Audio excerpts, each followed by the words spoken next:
अस्सलाम वालेकुम नाजरीन। जानिसार ड्रामे की आने वाली एपिसोड में हम देखेंगे कि एक तरफ नौशरवा हॉस्पिटल से डिस्चार्ज होकर घर आ जाएगा और दूसरी तरफ दुआ बेघर हो जाएगी क्योंकि उसका बाप उसे घर की दहलीज पार करने ही नहीं देगा। और जब दुआ की माँ रोएगी, गिड़गिड़ाएगी और दुआ के बाप के आगे हाथ जोड़कर उसे कहेगी कि दुआ को घर के अंदर आने दो, तो वो अपनी बीवी फहमीदा को तलाक की धमकी देगा और कहेगा अगर अब तुमने दुआ का नाम लिया या उसे घर के अंदर आने को कहा तो मैं तुम्हें अभी के अभी तलाक दे दूंगा। और तलाक की बात सुनकर दुआ की माँ इतनी बेबस और लाचार हो जाएगी कि वो दरवाजे के उस पार रोती बिलखती और दुहाइयां देती दुआ की कोई मदद नहीं कर सकेगी क्योंकि वो जानती है कि उसका शौहर असलम कितना सफाक है। वो सिर्फ तलाक की धमकी नहीं दे रहा बल्कि दरवाजा खोलने की सूरत में वो उसे सचमुच में तलाक दे ही देगा। और इस बुढ़ापे में तलाक की कलंक से बचने के लिए वो अपने दिल पे पत्थर रख लेगी और दुआ के रोने से सकने के बावजूद दरवाजा नहीं खोल सकेगी। और बाहर खड़े सारे मोहल्ले वाले दुआ का तमाशा देखेंगे और दुआ भी मायूस और नामुराद होकर अपने बाप के दरवाजे से चली जाएगी।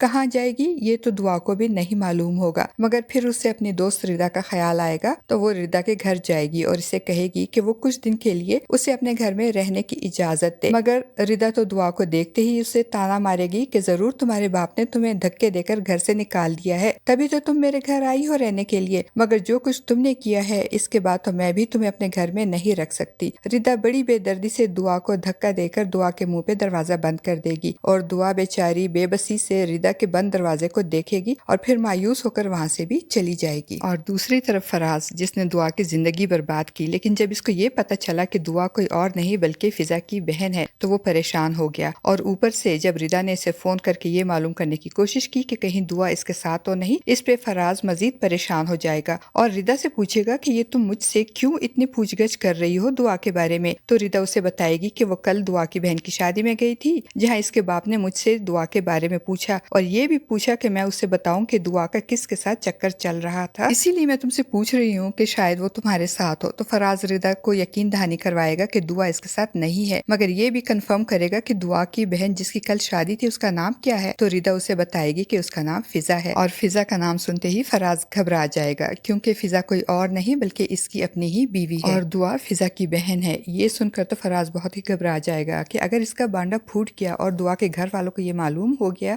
कि दुआ को इसने वरगला कर बेच दिया है तो वो इसका जीना हराम कर देंगे। इसलिए अब फराज अपने गुनाहों पे पर्दा डालने के लिए दुआ की आवारगी और बदनामी को बुनियाद बनाकर फिजा के साथ बदसलूकी करेगा और उसकी जिंदगी अजीरन कर देगा। वो फिजा को धमकाएगा कि मैं अपने बाप की वजह से तुमको इस घर में बर्दाश्त कर रहा हूँ और न तुम्हारी बहन और खानदान की जो बदनामी हुई है इसके बाद तो मैं तुम्हारे मुंह पे तलाक के 3 लफ्ज मारकर तुम्हें घर से निकाल देता। और फिजा बेचारी फराज का ये भयानक रूप देखकर दहल जाएगी। और फराज की माँ, जिनको पहले ही इस बात का दुख था कि फिजा खाली हाथ आई है, भारी भरकम जहेज लेकर नहीं आई, अब दुआ की बदनामी के बाद वो फिजा की जिंदगी अजीरन कर देंगी और बात बे बात फिजा को दुआ और इसके खानदान की बदनामी के ताने देकर अजियत देंगी। अब बात करते हैं नौशरवा की। तो नौशरवा सेहतयाब होकर घर आ जाएगा, मगर यहाँ कशमाला इसके आगे पीछे फिरेगी और इसकी तवज्जो हासिल करने की कोशिश करेगी, जिसपे एक तरफ तो नौशरवा चिढ़ जाएगा और दूसरी तरफ कशमाला भी। नौशरवा का सर्द रवैया और इग्नोरेंस देकर ये सोचने पर मजबूर हो जाएगी कि कहीं नौशरवा की जिंदगी में कोई और तो नहीं, मगर वो हार नहीं मानेगी और अपनी सास को मजबूर करेगी कि वो या तो नौशरवा को हवेली में बुलाए और वहाँ पे रुकने पे मजबूर करे या फिर उसे और बच्चों को नौशरवा के साथ यहाँ शहर में रहने की इजाजत दे। मगर नौशरवा की माँ ये कहकर कशमाला की उम्मीदों पे पानी फेर देगी कि नौशरवा कभी भी तुमको और बच्चों को शहर में रखने पे तैयार नहीं होगा, क्योंकि अगर तुम यहाँ रही और बच्चे यहाँ रहे तो दुश्मनों का आलाइकार बन जाओगे और नौशरवा नहीं चाहता कि उसकी वजह से तुम्हें या बच्चों को कोई नुकसान पहुँचे। तो कशमाला पैंतरा बदल कर कहेगी तो फिर आप और बाबा साईं नौशरवा को मजबूर करे कि वो हमेशा के लिए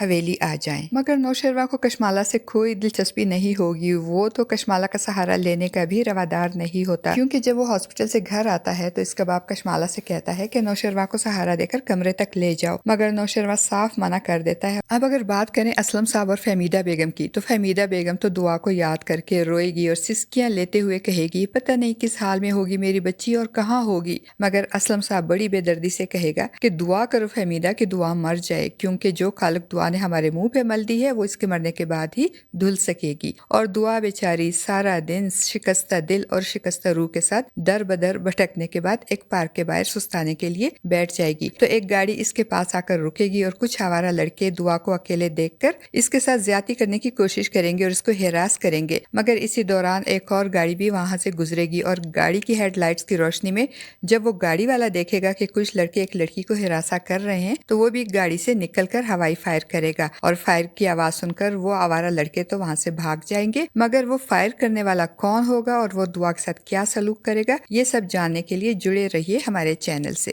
امید ہے کہ آپ کو آج کا یہ ریویو اچھا لگا ہوگا۔ اپنی رائے کا اظہار کمنٹ باکس میں ضرور کیجیے گا۔